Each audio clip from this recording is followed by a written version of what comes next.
the Dimmed In Podcast, a safe space to talk about misconceptions, perceptions, assumptions, and frustrations. Join us for conversations and stories that explore how embracing our differences leads to a balanced, strong, and harmonious world. Hello and welcome again to the Dimmed In Podcast, your very safe space to have conversations about misconceptions, perceptions, expectations, and frustrations amongst Africans in the diaspora and our relatives and friends back home. I am your host, Becca, and we're here to have another interesting conversation, this time on leadership. Wow, I have to make this clear. We're not here to talk politics, but leadership. To have this conversation with me today, I have no other person than the president himself of the Sierra Leone community in Alberta, Edmonton, the president that has worked so hard, I tell you, worked so hard to achieve so much for this organization. And as they say, charity begins at home, so I cannot have this conversation without his input. This is our president from Sierra Leone, Dr. Abu Conte, and we have our lady here from Liberia, who has also had huge impact in his contribution in the community, both in the Liberian community and the different communities in general here in Canada. I really do admire the work that she does. She is Bridget. I will pass it over to them to introduce themselves a bit more. Over to you. Thank you, Patricia. You're welcome. My name is Bridget Wilson, as some of you may know. I am a mother of two amazing kids. I am Liberian Canadian. I like to say Liberian Canadian, possessing two different identities. Absolutely. I am a social worker. That's my first degree. My second degree is in counseling with a master's in counseling psychology. What else can I say about me? I am highly involved in diverse communities, primarily the Liberian Canadian community, where I serve as one of the leaders of that community, and very big on diversity and inclusion and how can we integrate properly into the Canadian society. Wonderful. Yeah. Well, look at that go. You guys have a treat coming your way today. Okay, and over to you, sir. Thank you, Patricia. I am Dr. Abu Conte, president of the Sierra Leone Association of Alberta here in Canada. In addition to being a president, I have served as a member for various nonprofits, in particular, president for a number of nonprofit organizations. By profession, I am an environmental biologist, right? A university lecturer, and an active community member, trying to do my own little bits so that community can move from strength to strength. So that's me. Wonderful. Now you know why I chose them to have this conversation. Thank you both again very much. Okay, quickly, to all those that have been joining us for the premiere, thank you so much. I cannot thank you enough. To all those that have subscribed and you're part of the Dimmed In community, thank you. And to those who are still waiting and trying to deliberate whether or not to subscribe, go and do so now. Thank you very much. Thank you for all the likes. Okay, so to our theme of the day. There's this whole conversation on diasporans should not be trusted to hold leadership positions in their countries of birth while holding dual citizenship. Is this a misconception? That is a valid question, Patricia, but you know what? I will pass that to Dr. Abu. Misconception or reality? To elaborate on that, and I will join him. Thank you very much, Bridget. You know, there is this common adage that ladies first. Being that Bridget is so generous to pass it over to me, I'll take the lead. Okay. It is a very topical issue, a very controversial one at that. There are always pros and cons for an issue like the one that you just raised. I could argue on either direction. Those who say diasporans should not be trusted, should not be entrusted with leadership position, may have quite a lot of answers to provide to so many questions that will be asked as follow-up. What do I mean by that? A number of people move out to enrich themselves, to empower themselves, to ensure that they have more connections, more network, better idea, you know, better prepared so that they could bring the goodies back home. They could bring the baking to the table for humanity, for members in their community or their country to survive or benefit from. To me, if an individual or a group of people are actually doing their own due diligence to empower themselves so that they could better serve their community or their countries, the very least we can do to them is to appreciate them and give them a pat on the back. Give them a chance. Exactly. That's what I will do.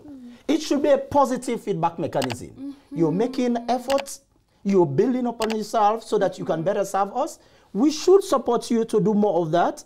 And not only you growing, but you should serve as a role model for others to follow so that we all win, the country win. That's the way I'll argue it.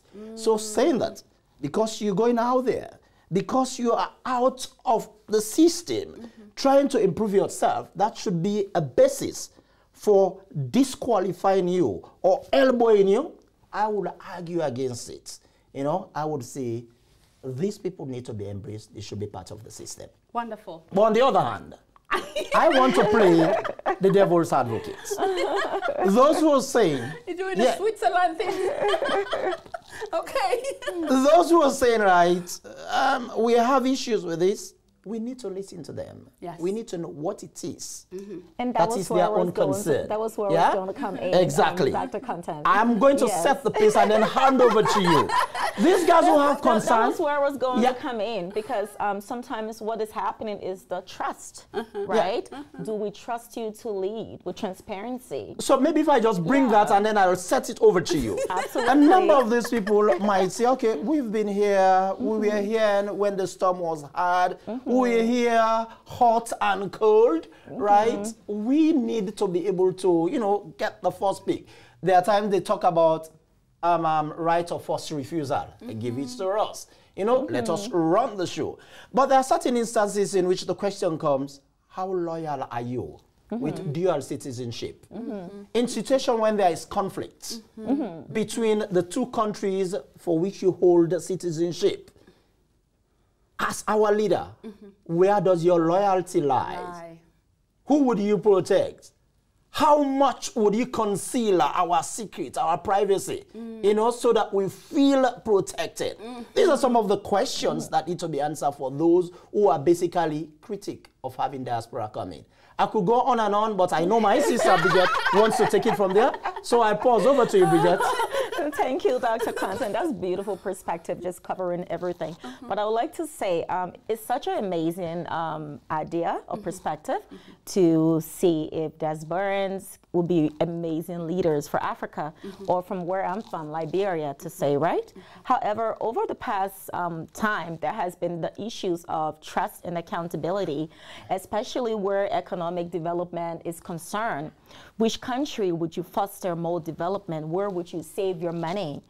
Would your money be saved in Liberia, or would that be saved, say, in the diaspora? So that's one point. However, I can look at it the other way to say that Diasporans comes with a lot of skills and expertise, and that skills can be used to bring about development and improvement into the country. Should I agree? I'll say yes. I agree that Diasporans will make great leaders for Africa, and that perspective should be embraced. Yeah. You all are in for a treat today, I tell you. Thank you both. So what I hear you both say then is that you do see the need and the benefit for diasporans to be entrusted with leadership roles in our countries of birth. However, you also can see the perspectives of those who think it should not be so. Absolutely. Thank you. Thank you both very much. Okay, now to take this back a little bit, let's try and explore leadership in the African context a little bit. How do you think leadership roles sort of like reflect in the African family context? I'll throw this over. I'll go. I mean, my job is a family specialist by title anyway. So anyhow, when talking about the African family, we're looking at the community, because we see family in the context of community. We're all one. There is a popular saying that goes, out of many, one people. I believe that saying came from Jamaica. Okay. Whatever the case is, you can be an auntie, you can be an uncle to an African child. So the values of the auntie, the uncle, the grandparents, the elder plays into our leadership. So again, it starts from the community to the family, and we look at values, we look at morality. So all of these little contributing factors really plays in how we lead. But again, we're leading within the context of another space, and that space is the diaspora. So there's a little bit of integration and assimilation that plays in as well. So how do we maintain the African value system of be respectful to your elders, don't call them by their name, reference them as auntie and uncles, right? That's part of who we are. To say the diaspora system that says, you can call him Peter, you can call him even if he's 65. Patricia, even if he's 65, right? Yeah. So then there's a conflicting values and sense of morality, not with the older African population, but with the younger ones. So they see leadership in a completely different light than we do. So I think when leading in our African community is mixing a little bit of who we are, that part of our identity, and a little bit of what are those factors that play in integration, inclusiveness, diversity, that also bends our leadership. Yeah. So what I hear you say then is that even when it comes to defining leadership in the family context, it depends on where these Africans find themselves. Like the definition may differ in Africa versus the diasporans. Versus that. Okay. Yes. Wonderful. It depends on the context. The context really matters because it can look different, right? Yeah. Wonderful. On to you, Dr. Conte. Hey. I think Bridget actually hit what I was basically going to present. Wonderful. Probably that's what you get from a university lecturer. It doesn't keep quiet. I always want to supplement whatever information. Technically defining a leadership from the African perspective, we want to like take it whether we're looking at pre-colonial era or post-colonial era. The African leadership definition actually, as Bridget said, looks at the individual, looks at how the individual comports himself or herself, you know, with respect, the zeal and the commitment to serve, the bondable nature of that individual, right? Is he or she there for people? Would he or she be ready and willing to serve and listen and work for the people at any time? You know, those are some of the things that the African look out for leadership. Then, with time, things evolved. We get this political type of ideology, Western type of ideology, in which case we look at that system, right? In which nowadays those post-colonial Africans are basically, they have been looking at leaders as if these are the government of the day, right? Not basically focusing on that fact in which you say, even in your household, there is a leader. The father will be the leader. Even in your place of work, the foreman will be your leader. Even at your church, right? Your Sunday school, you know, your small group, your conclave, the women group, right? All of these are clear leadership role, right? That seem to have transformed over time. So it depends, as Bridget said, the context, whether you're looking at pre-colonization, post-colonization, seeing whether we are actually switching from what we used to have then to what we have now. Nowadays, I would say for sure, it basically seems to be a hybrid between pre and post. That's what we see now in terms of definition. Wow. Wow, wow, wow. Okay, you both have actually touched on the next question. And you both having had leadership roles in different aspects. How do you think your cultural heritage and diversity impact your leadership style in the diaspora? That's just to like expand, because you've touched a little bit on it already, but in expanding that personally, how do you think that cultural heritage and diversity in general impact your leadership style in the diaspora? That's great. Thank you so much, Patricia. You're welcome. Coming from a place of culture, I look at humility. That's one attribute that I've been taught within culture, that regardless of who a person is, where they're from, the social, political, economic background, the status in society, they must be treated with humility, and that comes with respect. And the bit of diversity, I mean, we live in a very diverse society. So diversity is something that we've already faced with, we interact with it, we embrace it. So coming with that, I feel is I lead with honor, I lead with respect, and I lead with humility. Yeah. Beautiful. Yeah. Beautiful. Okay. We'll pass that on to you, sir. Thank you. You're welcome. Yes, diversity and culture to me happens to be the cornerstone of the quality of leadership that you see in any society. I strongly believe the more diversified the system is. System means community, it could be your country. The better opportunity you have to tap from various sources of knowledge and culture and make things better. Let us take Edmonton or Alberta as a case study, right? You have people from all over the world. They will bring their goodies, bring them to the table, right? Add to the values that they have. They will adopt what they meet in the system. As the saying goes, when you go to Rome, do as Romans do, right? They have those as norms, and then they add their values. And it is these added values that actually make us better in what we do. The Prime Minister Justin Trudeau said, Canada, we are better because of our diversity, not in spite of our diversity. He himself recognizes the value, right?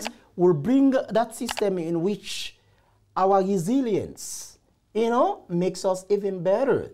Yeah? But then the ethical values in this part of the world seems to be a little bit higher. So bring the ethics, right? Bring resilience, our resistance to stress. It makes us better leaders than what would have been if we were just focusing on that resistance to stress back home and not much value. And it makes us better because we are adding our values. Exactly. So at the end of the day, I believe what we have, our diverse culture, our diverse views, make us even better leaders, and that's what we're seeing in this part of the world. Beautiful, beautiful. And I would like to touch on the diversity of even experiences, because integrated into this society, we're just not coming with our professional experiences, we're also coming with different traumatic experiences that we've encountered. So with that builds extra resilience to be able to face whatever adversity that we find ourselves in the context of our community. Beautiful. So even working with people from different backgrounds or different country, it makes you well equipped to address them in a way that is honoring of their stories. Yeah. I just want to, viewers or listeners might be saying, what is he talking about, resilience or resistance to stress? As you know, back home, even when we have the meager resources, you see us happy, you see us smiling. Yes. Even though we have a hardship we're going through, we smile. This part of the world, if the weather is going to be bad tomorrow, they start complaining from dawn to dusk. If it's going to be -9 tomorrow, you see them talk, they don't have that sort of robustness that we do have. So that by itself is just value that we bring in. And I could go on and on with some of these examples, but I just wanted to put it in context, not throwing words about resistance or resilience and leaving it at that. Okay. Thank you both very much. If you're just joining us, this is a Dimdim podcast, and we're here today talking about leadership in the African community. Thank you again. Oh, and with regards to the question that we asked for the $50 at our previous episode, the draw will be held on Sunday, so tomorrow, live on Facebook. So if you did send in your response, don't forget to tune in on Facebook to know who the winner is. Okay, back to our amazing, intriguing Very important conversation. I am all boiling inside and excited for this conversation today. So to take this a little bit personal, take it back home to our individual countries, to start in Sierra Leone. There was that whole conversation about the whole Tusim situation at the last election, where people were talking about diasporans being called like Tusim and stuff like that, and not wanting them to necessarily hold like leadership positions in Sierra Leone, as far as I understood it anyway, but maybe you can shed a bit more light on that. Do you think, like, what message do you think that sends to us diasporans, and is it a fair message? Very topical issue again. I will start off by saying that, just to make it clear, my understanding of the Tusim situation is that situation in which someone will hold dual citizenship. Right. Yeah? Say, for example, I'm a citizen of Canada and a citizen of Sierra Leone. So the issue there is the fact that because of dual citizenship, you are ineligible to run for leadership position in the government of Sierra Leone. That's what it was. What do I think about it? Is it fair or is it not fair? Again, it's debatable. My strong stand here would be, I think it is an unfortunate decision. It is something that needs to be looked into seriously before it can be pushed forward. Having dual citizenship, like I said in the beginning, gives you that opportunity for you to build on yourself, build on your ability to develop, build on your network. This part of the world, or nowadays, it's not just who you are, it's who you know. How can you connect? What's your network? That's what helps you to bring goodies to the table, right? So if somebody should go out and get connected and build a network, whichever way he or she can, I think that is something that we need to commend rather than crying that down or making the person ineligible. Absolutely. So to me, I strongly believe because you hold dual citizenship should not be a basis for you to be eliminated. Bam. If anything, it should be something that needs to be encouraged. Having said that, let us consider the fact that the critic, as I mentioned earlier, will always say, well, if that person holds dual citizenship, where does he or a loyalty lies? That could be the question. So what does that mean? My argument here is Tusim business should consider two things. Number one, you need to consider the context. What are you talking about? Are you talking about leadership in the sense of a presidency, a vice presidency, the person that has the final say, a commander-in-chief of the armed forces? Is it political or is it historical? If it is political, yes, you may want to look at this and say, well, let us be careful as to who you put there, just like what Bridget said before. You want to be careful when it comes to making decisions. But I always argue that some of these decisions have mechanisms for checks and balances. There is the parliament, there is the legislature that basically look at some of these policies and decide what needs to be done. It does not have to be just the decision of the president and the president alone.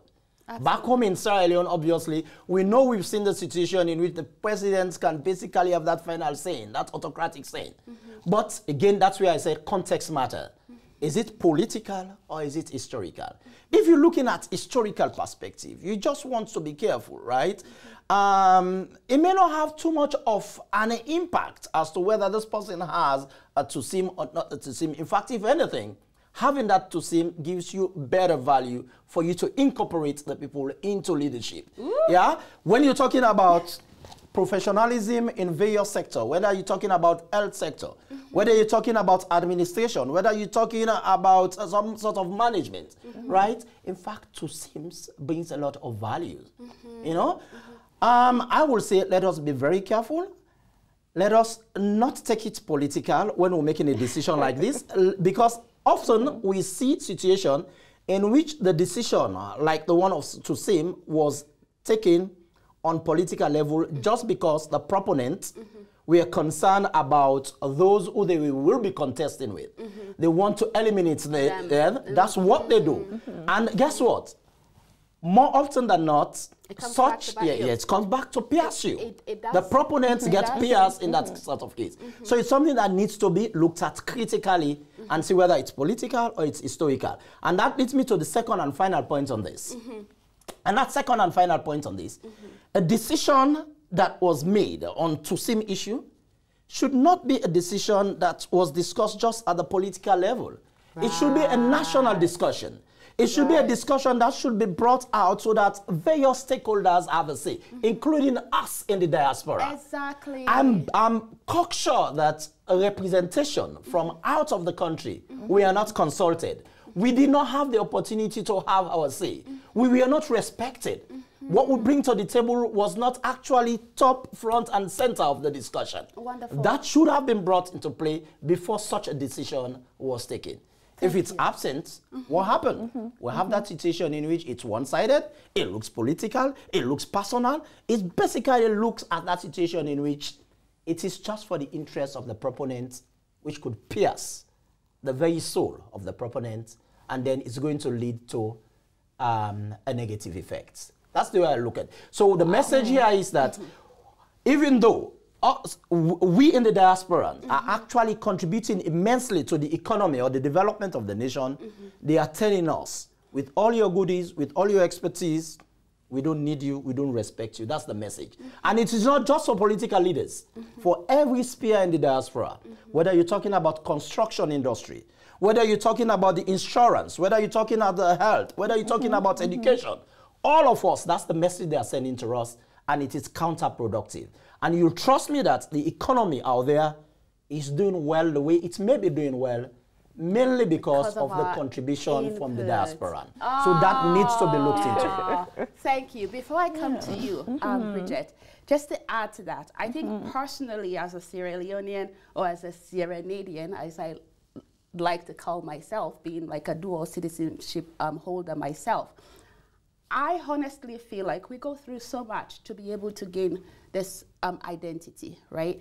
And once we're here, personally, I feel like the minute you leave Sierra Leone, your country of birth, you're always looked at with a different set of eyes. Diving right into my... Because even if you go back... Go right on. You're diving right into what I had. But go on, Patricia. Because even if you go back, just the mere sound of your voice, people would sort of like start to say, you're not a local, you're not from here, like you're JC, as they call it, like you just arrived from overseas. And when you come to Canada as well, even though I am a Canadian citizen, the Canadians, like the Caucasians or my neighbors, would always ask me, where are you from? Where are you really from? Where did you learn to speak English so well? Right? So I feel like we have an identity that makes us, it's almost like it creates a different space between two worlds where we're cut in between, where you don't completely fit into that world anymore because you left, and you don't completely fit into this world either because you were not born here. So if we have gained this identity in between that allows us to be who we are in either country, why do we have to lose a part of us just to participate or be a leader in that country? In a country where I was born or where I have naturalized. And you say that you have accepted me as one of you, right?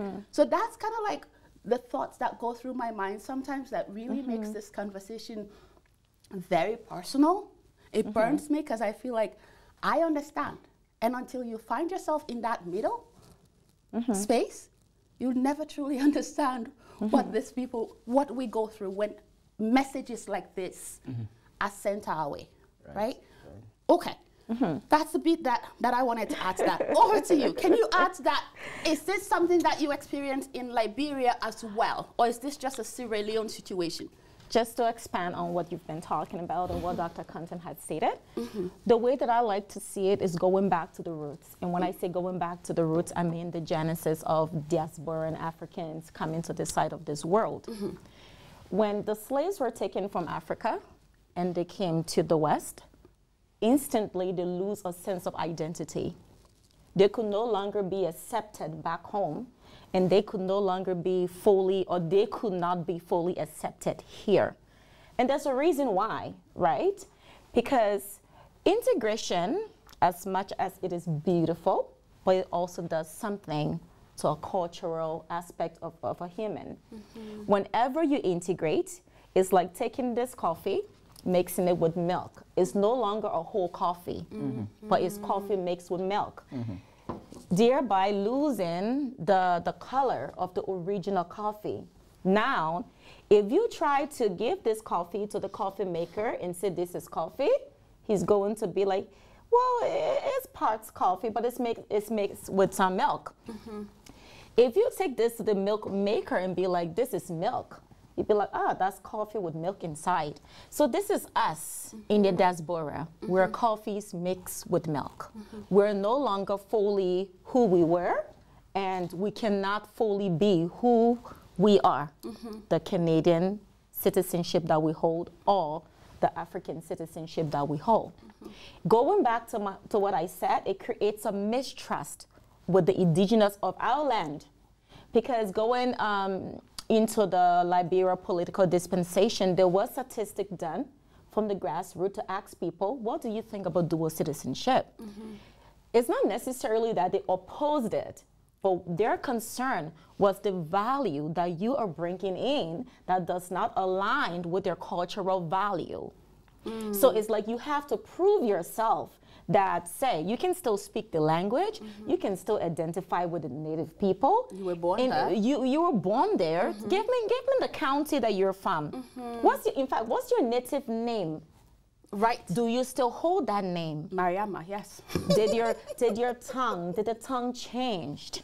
When you speak, can you speak local? Or would they have to struggle to understand you?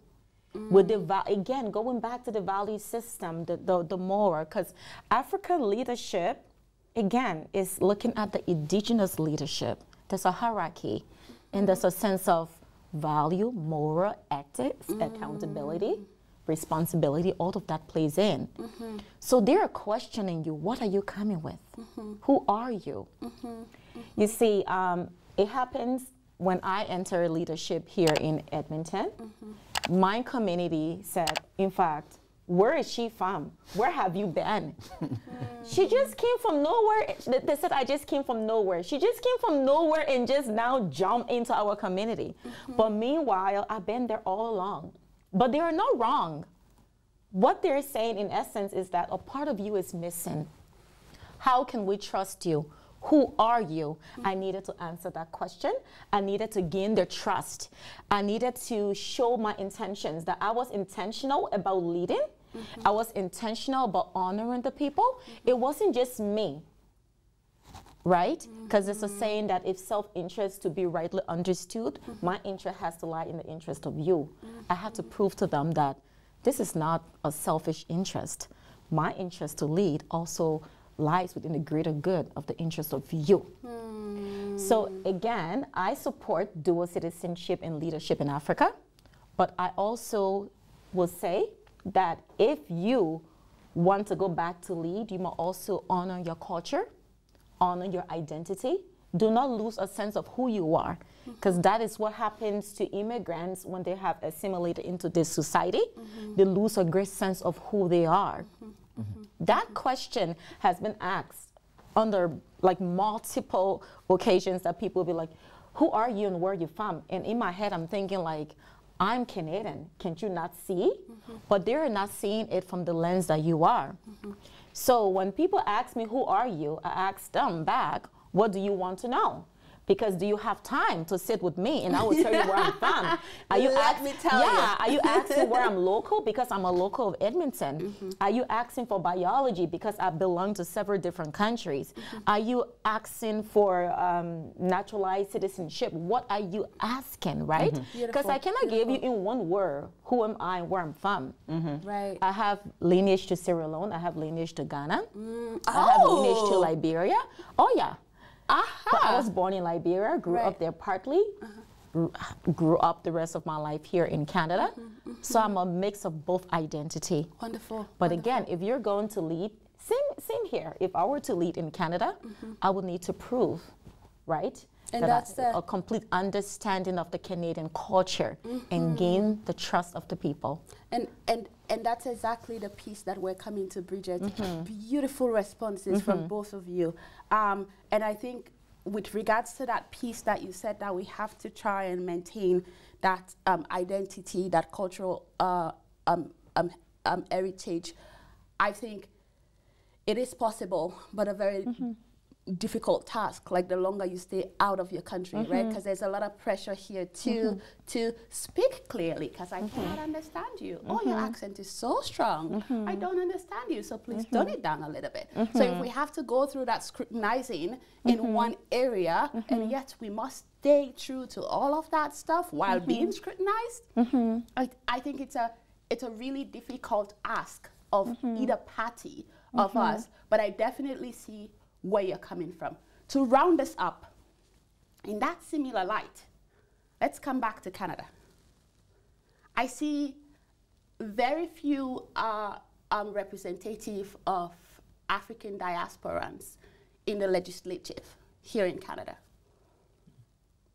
What do we need to do as a community, as a unit, as Canadians, to influence more representation in that aspect? You want me to start? Go right on. You know, when Bridget turned around and looked at me, I know she wants me take the steering wheel. Take gentlemen first. Exactly. I'll get started and then pass it over to you, Bridget. It's our responsibility as immigrants to ensure that we work with community members on civic education and civic responsibility. When we fail to inculcate, when we fail to promote that awareness within our community, then the order of the day is apathy in participating in electioneering process. And we'll sit down there and others will make decisions for us. More often than not, these decisions will not cover our own interest.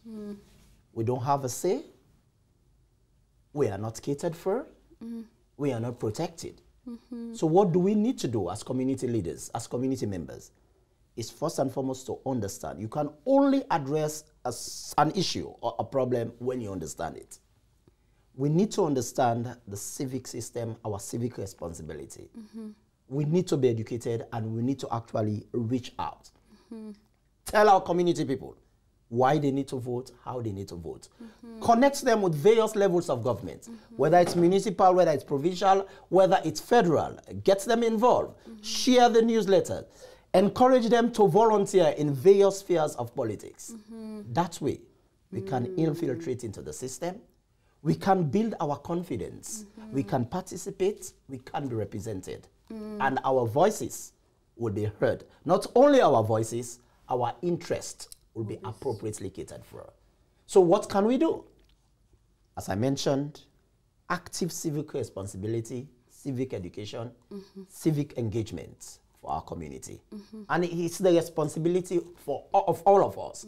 It may be the responsibility of community leaders, but it is, in a nutshell, a responsibility of every community member to be aware that civic responsibility is everybody's business. Wow. Beautiful. Beautiful. Do you want to add anything to that? Dr. Compton, to state it all, like I'm out of words, but I was very big on the education piece, and I would like to piggyback off that, that our people do have interest to run, but they're missing some key education, you know, to what is the process? You know, how do I get started? How do I become a member of a party? How do I put an application to become MLA, Premier? Like how? That question is still unanswered. And then with putting Africans leaders at the Canadian legislature, we've done that before. But our people ask again, did they carry our message forward? You know, in the African culture, we have the town chief and the town crier, right? The town chief gave the message to the town crier. The crier then goes into the town, beats the drum, and gave out the information. We have sent, as a community, a few handful of town criers out, but they have not given our message yet. I don't know if I'm making sense. Absolutely. We had the Conservative Party. We had the NDP. We're still waiting on the message to be heard. When that message is heard, we will see ourselves reflected in the policies. Are we reflected in the policies yet? But we can't wait on that, right? We still have to send more town criers out there until the message is heard. Where do we start? Wow, beautiful, beautiful, beautiful. Just one point I want to add to this. Bridget emphasized on education. I just want to re-echo the fact that education is big, not just education. We actually need to like embark on motivation and awareness raising. We always say Canada, like so many Western countries, happens to be a place of opportunities. But guess what? This part of the world, nobody is going to bring those opportunities to your lap. Your doorstep. You have to go grab it. If you don't grab it, nobody is going to tap you on the back, say, hey, go get it. So we have the opportunities. Let's make use of these opportunities. Like BJS just mentioned, there are a number of things that want somebody to channel it. They will make them available, but they will never push you to pick them until you are aware that it is for you to use, and you have to grab the opportunity. Beautiful, beautiful. Thank you both so much. We've had an amazing conversation here today about leadership in the African communities. And I have heard a lot of the young men and women in the community say they have this interest to be a part of the government, the legislature and stuff. And the first thing that comes to mind for them is to go back home in their countries of birth. Because I think there's this perception that they feel they will be better accepted back home and have a better chance there than they will here. This is us telling you the same opportunities and rights you have back in your countries of birth, you do have here as well, because you're a Canadian as much as you're a Sierra Leonean or a Liberian. So don't limit yourselves in that aspect. Like our guests here have said, try to educate yourself. Know about the rules and regulations. Get involved. Work with your community. The more you know, the better chance you have. Because even if they try to stop us, the more we push, the more information we send, they will have no other choice but to listen. Thank you again for being with us today. Until our next episode, Sabe Sandimding. The Dim Din Podcast, a safe space to talk about misconceptions, perceptions, assumptions, and frustrations. Join us for conversations and stories that explore how embracing our differences leads to a balanced, strong, and harmonious world.